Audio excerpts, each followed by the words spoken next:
हजारों वर्ष पहले वाल्मीकि रामायण लिखी गई है, और ये जो रामायण लिखी है मुगल काल में लिखी गई है, अकबर के और शाहजहां के टाइम पे ये लिखी गई है। सीएम भी बनना है, एसपीडीएम भी बनना है, माल भी पीटना है। नहीं, किसने जाने दिया मंदिर? नहीं, जब हमारे बाप ने हमें मंदिर में अरे जब शूद्र पैसा कमा लेगा तो शूद्र कैसे रह जाएगा? नहीं तो ये लाना चाहते ना, बाबा साहब ने तो हमें पैसा कमाने को दिया ना। कि अभी तक 3,500 से ज्यादा रामायणें लिखी जा चुकी हैं अलग अलग उसमें। देखना कहा जा रहा जलती हुई लकड़ी से मारा उसको। देखिए, गैर संवैधानिक ये मामला है, कानून के विरुद्ध है। और अभी जिस तरह से ये धार्मिक उन्माद जिस तरीके से हो रहा, फैल रहा है ये धार्मिक उन्माद, और सरकारें और प्रशासन मूक दर्शक बने बैठी हैं और उसको बढ़ावा दे रही हैं इन धार्मिक लोगों को, जिससे कि हिंदू राष्ट्र बनाया जाए, मनुस्मृति को दोबारा से लागू किया जाए, और जो प्रतिबंध इस देश के अछूतों के ऊपर और शूद्रों के ऊपर थे मनुस्मृति में और हिंदू इनके वेदों में, पुराणों में जिस तरह की जो वो थी पाबंदियाँ, उसको फिर दोबारा से शुरू किया जाए, लागू किया जाए। और इनका जो अधिकार है पढ़ने लिखने का, रोजगार करने का, जमीनें खरीदने का, इज्जत से रहने का, न्याय पाने का, स्वतंत्रता का, उसको खत्म करके फिर दोबारा इस देश के अंदर मनुस्मृति का राज लाया जाए। यही इनकी साजिश है। और उसी साजिश का परिणाम ये है कि आए दिन ये कहीं ना कहीं पूरे देश में कहीं किसी बच्चे का ब्राह्मण उसके टीचर का घड़ा छूने से, पानी पीने से उसको मार देता है वो, कहीं पर किसी को मूछें रखने से हमारे लोगों को मार देते हैं, कहीं पर घोड़ी चढ़ने पर, कहीं पर उनको दलितों पे घोड़ी चढ़ने पर उनके विरुद्ध पथराव कर देते हैं और प्रशासन को बुलाना पड़ता है। तो देखिए, जब इस देश का सरकारें और प्रशासन निष्पक्षता से संविधान को सामने रख करके और संवैधानिक रूप से काम नहीं करेगा, संविधान को लागू करने का काम नहीं करेगा। दलित हिंदू नहीं है क्या? दलित हिंदू नहीं है, मंदिर नहीं जा सकता दलित? देखिए, हिंदू होता तो फिर ऐसी घटनाएं क्यों होती है? अभी कल जो चंद्रशेखर जी का बयान है शिक्षा मंत्री का, वो इसीलिए तो आया, अगर हिंदू हो गए होते ही है। चलो पीछे की बातें छोड़ दो, रामचरितमानस की छोड़ दो, मनुस्मृति की छोड़ दो, थॉट ऑफ बंच छोड़ दो, उनका जो उनके आरएसएस के बाप ने लिखा था वह तो उसको छोड़ दो। 26 जनवरी 1950 से भारत का संविधान लागू हो गया, तो अब तो हिंदू बना देते भाई। तब भी तुमने अछूतों को हिंदू नहीं बनाया। आज भी वो दलित हैं, SC ST हैं, आज भी वो अछूत हैं, आज भी तुम्हारे घरों में नहीं आ सकते, आज भी तुम्हारे मोहल्लों में वो पानी नहीं ले सकते उनकी नल से, उनसे कुओं से। और दूसरी बात ये, आज भी इस देश के गाँवों में जातियों के नाम पर मोहल्ले हैं। ये पता है आपको? जब इस देश में आज भी जातियों के नाम मोहल्ले हैं, 75 साल देश का संविधान लागू होने के बावजूद, तो भाई आप कैसे कहोगे कि इस देश के अंदर संविधान लागू हो गया और मनुस्मृति खत्म हो गई है? मैं खुद गांव घूमता हूँ, फलाने जाति से नाम लोगे तो बता देंगे फलानी जाति का मोहल्ला हो, ढिकड़ी जाति का मोहल्ला हो। क्या किया कांग्रेस ने 75-60 साल इस देश में राज करके? क्या किया बीजेपी ने? आज वो इसका ये 10 साल ये और 6 साल अटल बिहारी वाजपेयी साहब के और 2.5 साल हमारे वो जनता पार्टी का पहली सरकार, तो ये भी 20 साल के करीब राज हो गया इनका, हिंदूवादियों का। तो भैया अब तुमने या तो हिंदूवाद लागू ही कर दो पूरा, फिर देखी जाएगी लड़ाई आमने सामने की। आप संविधान के पीछे छुप करके ये इस तरह का घिनौना खेल कैसे खेल रहे हो? जब हल्ला होता है तो तुम थोड़ी बहुत कार्रवाई करने दिखाने के लिए उस पे संविधान के पीछे छुप जाते हो और बाद में अपने लोगों को कह देते हो जी इनको मारो। अभी तक वो चौहान, वो सुदर्शन टीवी का वो और उसके जो गुर्गे संविधान के विरुद्ध शपथ लेने पे 1 साल से ज्यादा हो गया, क्यों नहीं जेल गया? उसने गोविंदपुरी में भी संविधान के खिलाफ संविधान को खत्म करने की शपथ ली, अंबाला में भी शपथ ली, वो क्यों नहीं आज भी जेल गया? क्योंकि ये शय मिल रही है। ये सरकारें चाहती हैं कि अंदर खाते तो ये बने रहे कि ये संविधान के हम लोग हैं और पीछे की तरफ से अपने लोगों को कह के कि जाओ इनको पीटो। भैया ये मुस्लिमों के खिलाफ कहाँ लड़ाई है? ये दलितों के खिलाफ लड़ाई है। आए दिन घटनाएं हो रही है ना मंदिरों में। अभी देखिए साउथ में एक महिला को खींच कर मारा गया, घसीटा गया मंदिर में। नहीं बिल्कुल, देखिए ये तो लड़ाई ये तो करवाते रहेंगे ना, आपको उलझाए के रखेंगे। दूसरी एक साजिश और भी है कि जितने भी दलित लीडर हैं आज की तारीख में जो अधिकार की बात कर रहे हैं, जो अपनी नौकरी की बात कर रहे हैं, जो रिजर्वेशन बचाने की बात कर रहे हैं, उनको डाइवर्ट कर दो, भगा दो। कभी साउथ में कर देते हैं घटना, कभी राजस्थान में कर देते हैं, कभी यूपी में कर देते हैं, अभी उत्तराखंड में कर दी, तो सारे के सारे हमारे नेता सारे भाग लेते हैं कि उसके लिए चलो ये भी न्याय दिलवा के आएंगे। तो वो बेचारे उनको बिजी कर दिया कि तुम अपने संविधान को बचाने की बात मत करना, तुम हिंदू राष्ट्र के विरुद्ध लड़ाई मत लड़ना, भारत को बचाने की लड़ाई मत लड़ना, तुम अपने नौकरी, रिजर्वेशन और महंगाई और उसके बेरोजगारी के खिलाफ मत लड़ना, अपने बुनियादी अधिकारों की बात मत करना। जाओ, हम एक आज बंगाल में हमने लड़ाई कर दिया, एक पीट दिया, सारे लाइन लगा के वहीं दौड़ लगते हैं। कभी एक वहाँ कर दिया महाराष्ट्र में, चलो जी आज वहाँ चल दिए सारे के सारे दलित नेता। तो इनको भी काम दे दिया उन्होंने कि ये अपने अज्ञानी जी जब बाबा साहब ने 22 प्रतिज्ञाएं दे दी बहुजनों के लिए, जिस धर्म को आप मानते हैं उसमें जब तुलसी दुबे ने लिखा है ढोल शूद्र गवार पशु नारी ये सब तारना के अधिकारी, तो आप लोग बार बार क्या मतलब कैसे आप हिंदू हैं कैसे? किसी भी हिंदू स्क्रिप्ट में शूद्र और अछूत को मंदिर जाने का अधिकार नहीं है, तो आप हिंदू भी बनेंगे उस नियम को भी नहीं मानेंगे, कैसे चलेगा?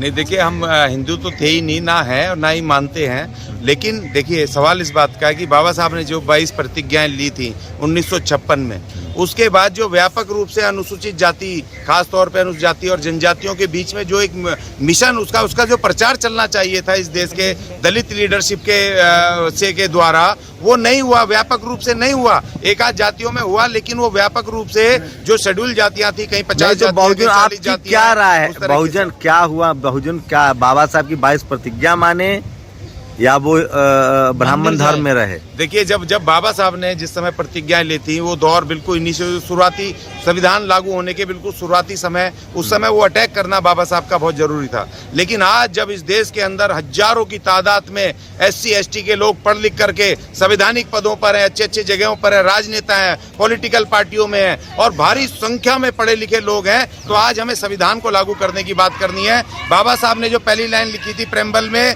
We the people of India, हमें सबको भारत का लोग बनाना है, हमें हिंदूवादियों को भी बताना भाई बाबा साहब ने तो चला गया, बाबा साहब ने तो बुद्धायन धम्मा में भी लिखा और संविधान लागू होने के बाद उन्होंने बहुजनों को कहा कि सम्राट अशोक के वंशज हो, धम्म की तरफ चलो, जो भारत का जो मूल धम्म है जिसमें फूले पेरियार गुरु नानक साहब कबीर रविदास हुए जी। नहीं देखिए, बाबा साहब ने संविधान में आपको राज्य सत्ता के लिए, धम्म का शासन जब भी लागू होगा ना, जब राज सत्ता की तरफ आप बढ़ोगे, राज सत्ता पे आप कायम होगे। देखिए, अगर सम्राट अशोक अगर वो सत्ता में नहीं होता तो इस देश में बुद्ध धर्म का जो 84,000 जो उन्होंने वो स्तूप कर लगाए थे वो नहीं होते। तो बहन जी ने तो से लेकर के देखिए मलेशिया तक मैं गया, वहाँ इंडोनेशिया तक मैं गया, वहाँ पर बुद्ध मंदिर और वहाँ पर टूथ टेम्पल वहाँ श्रीलंका में, और जो इन्होंने तोड़े थे वहाँ अफगानिस्तान में तालिबानियों ने बुद्ध की बड़ी बड़ी प्रतिमाएं 20 साल पहले ढाई थी, वो तमाम बुद्ध का पूरी दुनिया के अंदर प्रचार, सत्ता से शक्ति आती है। और हमारे नेता बोलते हैं सामाजिक राज सत्ता की लड़ाई मत लड़ना, राज सत्ता मनुवादियों को दे दो, वह फौज इनको दे दो, बजट इनको दे दो, सारी शक्ति इनको दे दो, और तुम झोला उठा करके वहाँ तो बहन जी तो कर रही थी धम्म का प्रचार प्रसार, पार्क बनवा रही थी, महापुरुषों को याद कर रही थी, तो आप ही के समाज ने उनको हटा दिया सत्ता से। नहीं देखिए, वो हमारी देखिए वो चूक है, वो ये देखिए चूक भी क्या है कि ये जो पूरे इस देश का मीडिया है और जो भी तंत्र है इनके पास, जितना प्रचार तंत्र, जो भी माध्यम, सब इन मनुवादियों के पास है। एक उत्तर प्रदेश में एक कोने में वो घेर करके इन्होंने बदनाम करके उस तरह से उनको हरा दिया। लेकिन अब बिहार के शिक्षा मंत्री पर क्या कहेंगे? देखिए, जो उन्होंने कहा है प्रोफेसर चंद्रशेखर ने, लेकिन मैं उनको कहूंगा, मेरी अपील उनसे है, क्योंकि आप शिक्षा मंत्री हैं, बिहार जैसे सूबे के जो शिक्षा में बहुत पिछड़ा है, आप इस तरह के विरोधाभास में ना पड़ के, क्योंकि इन तरह की चीजों से आप मनुवादियों को, इनको हिंदूवादियों को शक्ति देते हो, क्योंकि उन्होंने फैला दिया, देखो जी हमारे धर्म को बदनाम करने की साजिश है, हमारे धर्म ग्रंथों को बदनाम करने की साजिश है। आप उनको क्यों आप भावनात्मक फायदा धर्म का क्यों दिलवा रहे हो? आप वहाँ काम करो ना, स्कूल बनवाओ, वहाँ टीचर भर्ती करो, वहाँ स्कूल को आधुनिक शिक्षा को आधुनिकरण करो। अरे सर, स्कूल में ही बोल रहे थे वो। एक बात बताइए, पहले आपको ग्रंथ पढ़ने नहीं दिया गया, अब जब आप पढ़ रहे हैं, तुलसी दुबे का इतना तो हम लोग एहसानमंद है कि उन्होंने संस्कृत को अवधि में लिखा, वो दोहा लिखा। अब मैं जब कोई ग्रंथ पढ़ूंगा तो मैं अपने हिसाब से उसको व्याख्या तो करूंगा ना। लेकिन देखिए, मैं समझता हूँ कि इस समय उन धर्म ग्रंथों की बात करनी ही बेकार है, हमें जरूरत ही नहीं है, हमें शिक्षा की ओर बढ़ना है। और एक शिक्षा मंत्री, आप उस समय शिक्षा के कार्यक्रम में बोल रहे हो, तो आपने ठीक है बता दिया शिक्षा में कि भाई उस समय एक समय था, तो सारे ब्राह्मण पत्रकार सुनिए, तो सारे बाभन टोली के ब्राह्मण पत्रकार कह रहे हैं कि ये मंत्री जो है इसको जेल जाना चाहिए और इसका इस्तीफा हो। नहीं, जेल तो उनके लोगों को जाना चाहिए ना, संविधान के विरुद्ध का काम कर रहे हैं, जो कह रहे हैं कि अगर इसको चंद्रशेखर को अगर शिक्षा मंत्री की जवान काट के लाएगा उसको 10 करोड़ देंगे, इनको जेल जाना चाहिए। उन्होंने तो अपनी एक बात कही है और झूठी नहीं है, वो तो लिखा है तुम्हारे। आपकी क्या राय है? आपको भगवान वाल्मीकि ने रामायण जो लिखी और तुलसी दुबे के रामायण और भगवान वाल्मीकि के रामायण में क्या अंतर है? देखिए, जमीन और आसमान का अंतर है। पहली बात तो समय का भी इतना अंतर है, जमीन और आसमान। हजारों वर्ष पहले वाल्मीकि रामायण लिखी गई है, और ये जो रामायण लिखी है मुगल काल में लिखी गई है, अकबर के और शाहजहां के टाइम पे ये लिखी गई है। और उस समय इस रामचरितमानस लिखी गई है जब इस देश में सबसे बड़ा मुगल शासक अकबर था। और जब ये कहते हैं कि मुगलों ने हिंदुओं को काटा, मारा, गंदे पेशे करवाए, फलाना किया, तो भैया तुमने उसमें रामचरितमानस मुसलमानों के खिलाफ क्यों नहीं है? एक शब्द भी क्यों नहीं है उसमें रामचरितमानस में? और उसमें अछूतों के खिलाफ ही क्यों है? लेकिन मुसलमानों ने सुना है खिलाफ क्यों है? मुसलमानों ने सारे बौद्ध साहित्य को जला दिया, इससे आप सहमत हैं?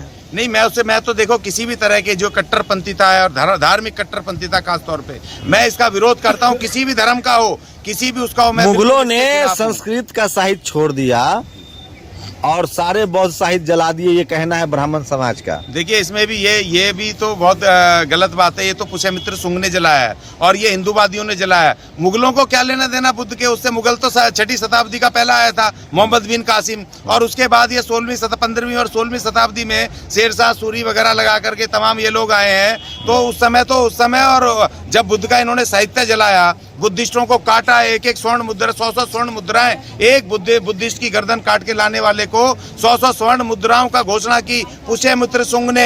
इनके हिंदूवादी जो पहला राजा बना, सेनापति था, उसका मौर्य वंश को खत्म करके, तो सारे बुद्धिस्ट भागे यहाँ से। अच्छा, ब्राह्मण समाज ही जाति जनगणना का विरोध क्यों कर रहा है? और ये रामचरितमानस के मैं रामचरितमानस नहीं बोल रहा हूँ, रामचरितमानस के इस दोहे का समर्थन क्यों कर रहा है, जिसमें लिखा हुआ है कि ढोल शूद्र गवार पशु नारी और विप्र न पूजिए, जो मतलब वो जो श्लोक है। देखिए मैं आप बता रहा हूँ, जिस दौर में लिखी गई है 1600 ईस्वी में, उस समय आपको शायद ये पता होगा कि मुगलों के आने से जो इस देश के अछूत थे, उनको इस देश में आज़ादी का एक सांस मिली। वो सेनाओं में जाने लगे, लड़ने लगे, उनको शिक्षा हासिल होने लगी। और दूसरी तरफ इस देश के आदिवासी, चाहे वो गौंड साम्राज्य की महारानी दुर्गावती हो, चाहे वो संथाल हो, चाहे वो दूसरे वो मुंडा हो, सब लड़ाई लड़ रहे थे अपने अपने वर्चस्व की मुगलों से। और ये ब्राह्मण उनसे मिले हुए थे, मुगलों के साथ संधि करके। मुगलों के साथ ब्राह्मण मिले हुए थे, शिवाजी महाराज के खिलाफ लड़ रहे थे, इस देश के साहू जी महाराज के खिलाफ लड़ रहे थे।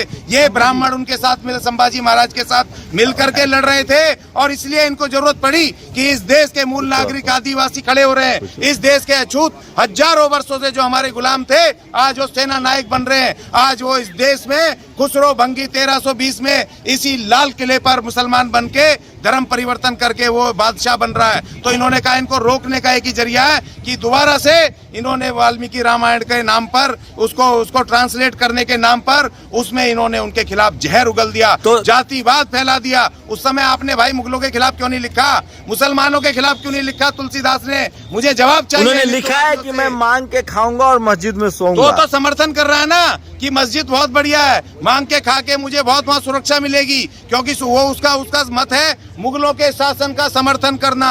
वो तो खुद कह रहे हैं इस बात को। तो इसलिए मैं कहता हूँ कि मुसलमानों के खिलाफ एक शब्द क्यों नहीं है रामचरितमानस में? क्योंकि वो दौर है अकबर का, वो दौर है शाहजहां का, और उसके बाद का औरंगजेब का दौर है। क्यों नहीं लिखा? जब कहते हैं उन्होंने जबरदस्ती। तो आप क्या चाहते हैं? तुलसी दुबे बेवकूफ थे जो मुगलों के खिलाफ, राजा के खिलाफ लिख के फांसी चढ़ जाते हैं। देखिए, ये हमारे जितने भी ब्राह्मणवादी भाई रहे, चाहे मुगलों का शासन रहा हो, चाहे ब्रिटिश का, जो भी राज सत्ता आई है, और चाहे राजपूतों का रहा हो, चाहे वो हमारे उनका भी रहा हो शूद्रों का, उसमें कुलपति बन जाते हैं, उसमें जाकर के शासन सत्ता में घुस जाते हैं। तो इसीलिए कुलपति तो वो आज भी हैं। शासन के सत्ता रहे तो हमेशा शासन के साथ रहते हैं, सत्ता के साथ रहते हैं। आज दिल्ली में इंटरनेशनल हिंदू सम्मेलन हो रहा है, क्या कहेंगे उसमें? देखिए, वो तो बहुजनों की भागीदारी करनी चाहिए। देखिए, बहुजनों को नहीं करनी चाहिए। हिंदू जो हैं, जो हिंदू जिनको सम्मान दे रहे हैं, जिनको इस देश की राज सत्ता में हिस्सा मिल रहा है, जो IAS PCS बन रहे हैं, जो इसमें मालदार, देखिए जो ठेके, मैं कल ही कह रहा था एक जगह पर, ठेकेदार जितने यहाँ बनाए जा रहे हैं, जैसे मैं वहाँ पालघर में था, वहाँ पर महामार्ग बन रहा है, राजमार्ग बन रहा है, वहाँ पर वो दुनिया भर की रेल लाइन निकल रही है, मगर एक भी शूद्र और अछूत एक भी ठेकेदार नहीं है जिसको ठेका मिला हो। तो आप एक ब्राह्मणवादी मालदार। अरे सुनिए मेरी बात, और मेरी बात सुनिए ज्ञानी जी, आपको मंदिर जाने दिया कम है क्या? मतलब आपको कलेक्टर CM भी बनना है, SP DM भी बनना है, माल भी पीटना है। नहीं, किसने जाने दिया मंदिर? नहीं, जब हमारे बाप ने हमें मंदिर में अरे जब शूद्र पैसा कमा लेगा तो शूद्र कैसे रह जाएगा? नहीं तो ये लाना चाहते ना, बाबा साहब ने तो हमें पैसा कमाने को दिया ना। आज हम बढ़िया बढ़िया ये कपड़े पहन के घूम रहे हैं, आजादी से बोल रहे हैं, आज हम मेट्रो में भी घूम रहे हैं, आज हम जहाज में भी घूम रहे हैं, आज हम अधिकारी बन रहे हैं, राजनेता। ये मनुस्मृति का अपमान है। बाबा साहब की वजह से मनुस्मृति को रिप्लेस किया बाबा साहब ने। बाबा साहब ने जलाया मनुस्मृति को 25 दिसंबर। मतलब आप हिंदू भी रहेंगे, आप ब्राह्मण धर्म भी मानेंगे, मनुस्मृति भी नहीं मानेंगे? हिंदू नहीं है हम। मनुस्मृति को देखे 26 जनवरी 1950 से मनुस्मृति हटके इस देश में भारत का महान संविधान लागू हुआ, विधि का शासन लागू हुआ और बाबा साहब ने कह दिया आर्टिकल 14 में कि विधि के समक्ष सब नागरिक बराबर हैं, ना उसमें कोई जाति है, ना धर्म है, ना भाषा है, ना क्षेत्र है, सब नागरिक सब एक विधि के समान इस संविधान की नजर में एक हैं, एक समान है। We the people of India, हम भारत के लोग, हम मनुवाद के लोग नहीं है, हम भारत के लोग हैं। तो टीवी के पत्रकार जो ब्राह्मण पत्रकार है वो क्यों नाराज हैं उस मंत्री से जो पैसे मिल रहे हैं, जो पिछड़ा हिंदू है वो मंत्री? ऐसा भी नहीं, मंत्री जो है वो पिछड़ा हिंदू है, यादव हिंदू है। तो उनके खिलाफ केस दर्ज होने चाहिए। मैं खुद कराऊंगा। अभी मैं देखना, मैं 2-4 दिन से बाहर था, अभी देखता हूँ इन्होंने क्या किया इनके खिलाफ, क्योंकि मंत्री को शूद्र नहीं हो सकता, मंत्री को पिछड़ा नहीं हो सकता। मंत्री एक संवैधानिक पोस्ट है, वहाँ जब मंत्री बन गया तो भारत के अरे धर्म के हिसाब से आप क्या है? हम धर्म थोड़ी है, भारत का संविधान से हम देश चल रहा है, धर्म के आधार। मनुस्मृति के हिसाब से आप क्या है? हम मनुस्मृति तो खत्म हो गई भाई साहब। 26 जनवरी 1950 को खत्म कर दी बाबा साहब ने, भारत का संविधान लागू हो गया। जाति के नाम पर कह रहा है सब की जाति के नाम पर आप लोग रिजर्वेशन ले रहे हैं। तो लेंगे नहीं, जब आप मंदिरों में जाने नहीं दोगे, हमें बराबर कर दो ना। बाबा साहब ने क्या कहा था? बाबा साहब ने कहा शैक्षणिक, सामाजिक, आर्थिक रूप से इनको एक कर दो, खत्म कर दो रिजर्वेशन। तो क्या आपको शहर में जमीन चाहिए? नहीं, बिल्कुल चाहिए, हिस्सा शहर में घर चाहिए, हिस्सा चाहिए, ठेकेदारी भी चाहिए की जमीन में, व्यवसाय में, हमें घर चाहिए, हमें शिक्षा चाहिए, हर चीज में हमें अधिकार चाहिए। और हमने कह दिया सरकार से अधिकार मिल नहीं रहे, नहीं मिल रहे ना, मिल रहे होते तो हम क्यों रो रहे होते? अभी संविधान लागू कहाँ हुआ है? संविधान में असमानता का अधिकार तो आपको मिला है,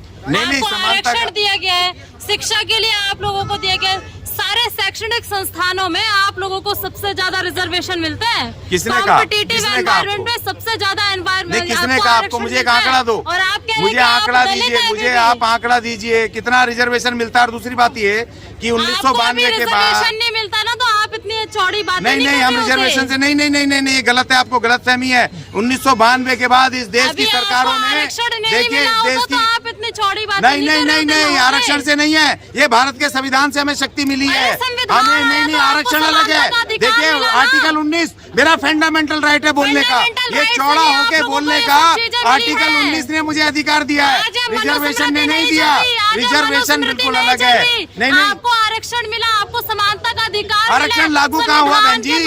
आरक्षण लागू ही नहीं हुआ। और 1992 में इन मनुवादियों ने इस देश में, भारत में ये निजीकरण, कौन आरक्षण लागू नहीं करने? संविधान का वो रिजर्वेशन खत्म कर दिया। कौन संविधान लागू नहीं करने दे रहा है? सारा कौन लागू? शिक्षा बेच दी, सारी सरकारी संस्थान बेच दिए, रेल बेच रहे हैं और अपने बाप को दे दिया, टाटा को वापस दे दिया, एयर इंडिया। अरे कौन लागू नहीं कर रहा है संविधान? उन सरकारी संस्थान में हमारा रिजर्वेशन था, क्यों ठेकेदार लेकर के आ रहे हो? क्यों बैंक बेच रहे हो? क्योंकि उसमें हमारा 22.5% रिजर्वेशन था, उससे हम तरक्की कर रहे थे, समाज की मुख्य धारा से जुड़ रहे थे, और तुम हमें दोबारा से कौन लागू नहीं कर रहा है संविधान?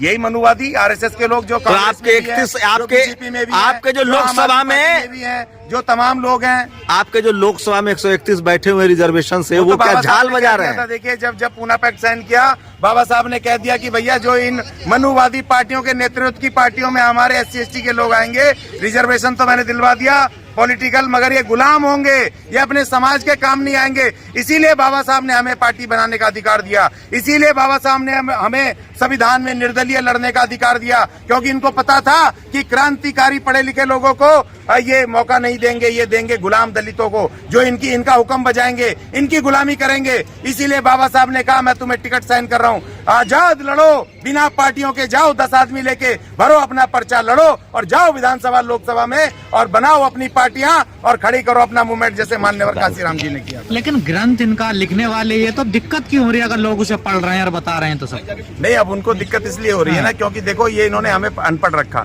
सबसे पहले जब राम जीत करके आए, जब वहाँ पर लंका जीत के आए, सबसे पहले इन्होंने हमारी शिक्षा पे प्रतिबंध लगाया। शंभुक ऋषि को जो आश्रम चलाते थे इस देश के आदिवासियों को और उनको शिक्षा देते थे, यहाँ के जो मूल नागरिक थे, उनको कहा इसको बंद करो और उसको उसकी हत्या करके हमारी शिक्षा, वो प्रतीक है। शंभुक सिर्फ एक नहीं है, शंभुक हत्या का मतलब ये है कि इस देश से अछूतों से और मूल नागरिकों की शिक्षा। बाबा जी वाल्मीकि जी भगवान वाल्मीकि बोलिए। वाल्मीकि जी, भगवान वाल्मीकि जी कौन थे? वो हमारे मूल निवासी थे।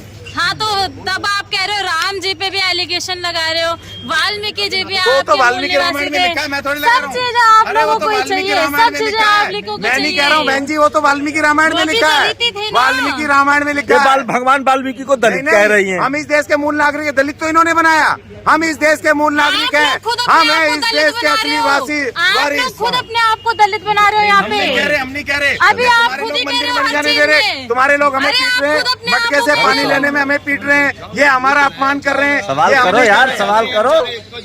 तो इसीलिए सब सवालों का हम नहीं जवाब कह रहे, हम देते अपने हैं। आप को दलित नहीं कह रहे हैं, आपने कहा हमें दलित, हम तो अपने आप को मूल नागरिक कह रहे हैं, हम तो बाबा साहब के नागरिक कह रहे हैं, हम तो इस देश के भारत के संविधान के भारत के नागरिक हम कह रहे हैं अपने आप को, हम दलित नहीं कह रहे, दलित तो मार मार के बना रहे हैं। मैडम का सवाल ये है, शायद मैडम नहीं समझ पा रहे हैं, आपकी जो रामायण लिखी हुई है तुलसीदास वाली और वाल्मीकि भगवान वाली सेम अंतर क्या है? वो मैं रह गया चूकते हुए, क्योंकि जमीन और आसमान का अंतर है। वो अंतर ये है तो कि मैडम पहले को मैं यही आपको नहीं छोटा, पता ना। मैं आपको ये बता देता हूँ ना कि हाँ ये गुमराह है। और पहले तो ये समझ लो कि अभी तक 3,500 से ज्यादा रामायणें लिखी जा चुकी हैं अलग अलग उसमें, और पूरे राज्यों में अलग अलग भाषाओं से अलग अलग भाषाओं में वो लिखी, आपने अपने हिसाब से लिखी है। जो वाल्मीकि रामायण है, वाल्मीकि रामायण का जो वो है, उसमें जो शिकारी है जिसने की वो चकवा चकवी को उनको मारा, आप तुलसी उसमें श्रापित तुलसी दुबे के रामचरितमानस से सहमत हैं या भगवान वाल्मीकि के रामायण से सहमत? हमारे जो दयावान, हमारे जो भगवान वाल्मीकि हैं, जो प्रकट हुए थे,